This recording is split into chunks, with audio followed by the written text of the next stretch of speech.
মাত্র 10 টাকার সুজি দিয়েই এত সুন্দর মালাই চপগুলো বাড়িতেই তৈরি করে নিতে পারবেন। খেতে দারুণ টেস্টি হয় আর নরম তুলতুলে। একবার খেলে বারবার খেতে ইচ্ছা করবে। দোকানের মিষ্টির কথা ভুলেই যাবেন। তো চলুন রেসিপিটি দেখে নিই। নমস্কার বন্ধুরা, ওয়েলকাম টু প্রিয়ার রান্নাঘর। নতুন একটা রেসিপি দেখার জন্য সবাইকে স্বাগত জানাই। আজকে তোমাদের সাথে শেয়ার করব সুজির মালাই চপ। তো চলুন রেসিপিটি দেখে নিই। এখানে প্রথমেই আমি কড়াইতে নিয়েছি 1.5 বাটি জল আর তার মধ্যে দিয়ে দিচ্ছি 2 চামচ গুঁড়ো দুধ। গুঁড়ো দুধটাকে এবার খুব ভালো করে মিশিয়ে নিচ্ছি। আর হ্যাঁ, জলটা হালকা গরম হলে তবেই কিন্তু দুধটা দিয়ে দিতে হবে। এরপর আমি এর মধ্যে দিয়ে দিচ্ছি 1 চামচ ঘি। ঘিটা খুব ভালো করে মিশিয়ে নেব আর দুধটা ফুটে যাওয়া পর্যন্ত অপেক্ষা করব। আমি এখানে গুঁড়ো দুধটাই নিয়েছি, আপনারা চাইলে লিকুইড দুধটাও নিতে পারেন। এবার আমি এর মধ্যে দিয়ে দিচ্ছি 1/2 বাটি সুজি। সুজিটা অল্প অল্প দেব আর এইভাবেই মেশাতে থাকবো। এবার ভালো করে সুজিটাকে নেড়েচেড়ে মিশিয়ে নিচ্ছি যাতে দলা না পাকিয়ে যায়। এবার আমি এর মধ্যে দিয়ে দিচ্ছি সামান্য একটু লবণ। মিষ্টি জিনিসে লবণ দিলে খেতে কিন্তু ভালোই লাগে। আর হ্যাঁ, এখানে আমি চিনিটা প্রথমে দিতে ভুলে গেছিলাম। আপনারা কিন্তু অবশ্যই এখানে 2 থেকে 3 চামচ চিনিটা দিয়ে দেবেন আপনাদের স্বাদ অনুযায়ী। আমি অফ ক্যামেরায় চিনিটা দিয়ে দিয়েছি। তো দেখুন এখানে ডোটা কিন্তু রেডি হয়ে গেছে। এবার আমি এই ডোটাকে নামিয়ে হালকা ঠান্ডা করে নেব। এই ডোটা কিন্তু এরকম নরমই নামাতে হবে, শক্ত করা যাবে না। ডোটা ঠান্ডা হয়ে গেলে আমি মিষ্টিগুলো তৈরি করে নেব।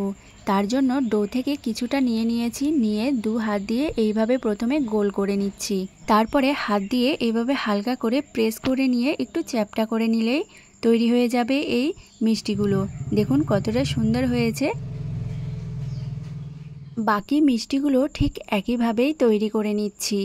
এই মিষ্টিগুলো তৈরি করার সময় একটু খেয়াল রাখতে হবে যাতে মিষ্টিগুলোর গায়ে একটুও ফাটা না থাকে, তাহলেই মিষ্টিগুলো খুব ভালো হবে।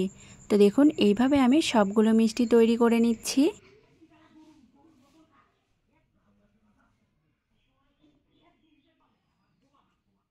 তো দেখুন এখানে মিষ্টিগুলো আমি খুব সুন্দরভাবে তৈরি করে নিয়েছি।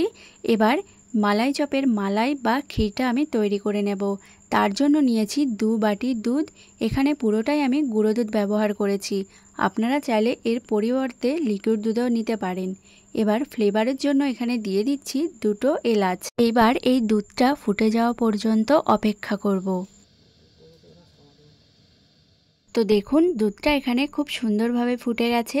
এবার আমি এর মধ্যে দিয়ে দিচ্ছি 1/2 বাটি চিনি। চিনিটা আপনারা আপনাদের পছন্দ অনুযায়ী দেবেন। এইবার গ্যাসের আঁচটা লো টু মিডিয়ামে রেখে এইভাবে সমানে নাড়তে থাকবো। দেখবেন এইভাবে নাড়তে নাড়তে দুধটা কিন্তু অনেকটাই ঘন হয়ে যাবে।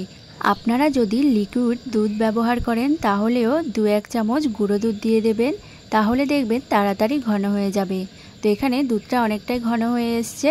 এবার আমি এর মধ্যে দিয়ে দিচ্ছি আগে থেকে রেডি করে রাখা মিষ্টিগুলো এর মধ্যে দিয়ে হালকা হাতে এইভাবে একটু নেড়েচেড়ে মিশিয়ে নিতে হবে। এরপর আমি এই মিষ্টিগুলো 5 থেকে 7 মিনিট পর্যন্ত এইভাবেই ফুটিয়ে নেব। তবে মাঝে মাঝে হালকা হাতে এইভাবে একটু নেড়েচেড়ে দিতে হবে, না হলে কড়াইয়ের নিচে লেগে যেতে পারে, তখন পুড়ে যাবে আর খেতে ভালো লাগবে না। তো দেখুন এখানে কিন্তু অনেকটাই দুধটা ঘন হয়ে এসছে। ঠান্ডা হয়ে গেলে আরও ঘন হয়ে যাবে।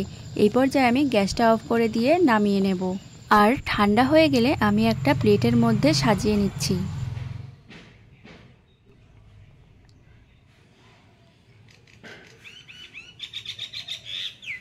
দেখুন কতটা সুন্দর লাগছে দেখতে মিষ্টিগুলো আর কতটা লোভনীয় লাগছে। আমি একটু ওপর থেকে গোলাপের পাপড়ি দিয়ে সুন্দর করে সাজিয়ে নিয়েছি। দেখতে যেমনটা সুন্দর, খেতেও কিন্তু ততটাই টেস্টি হয় আর নরম তুলতুলে হয়। একবার যদি বাড়িতে বানিয়ে খান তাহলে আর দোকান থেকে মিষ্টি কিনে খেতে হবে না। আর এই মিষ্টি একবার খেলে অন্য মিষ্টির কথা ভুলেই যাবেন। যাকেই একবার এই মিষ্টিগুলো বানিয়ে খাওয়াবেন সেই কিন্তু প্রশংসা করতে বাধ্য হবে। তো আজকের এই সুজির মালাই চপের রেসিপিটি যদি ভালো লেগে থাকে চ্যানেলটি প্লিজ সাবস্ক্রাইব করে দেবেন আর অবশ্যই লাইক, কমেন্ট, শেয়ার করে দিয়ে পাশে থাকবেন।